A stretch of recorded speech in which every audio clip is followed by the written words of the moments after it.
श्री गौरी वक्त्रपद्मार्का श्रीविघ्नेशा गजानना उत्तिष्ठ सुरसम्पूज्या त्रैलोक्यं पालनं कुरु।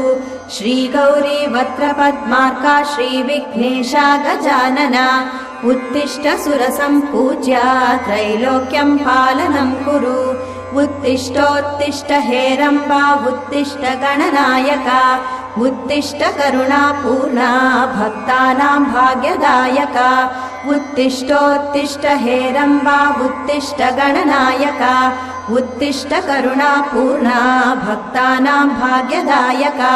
श्रीयाकुवाहन शिवात्मज दिव्यगात्रा श्रीभिन्नदन्तधनुजान्तक सूक्ष्मनेत्रा सर्वार्ति दुःख शमना फणिराजसूत्रा देवा गणेश्वर विभो तव सुप्रभातम्।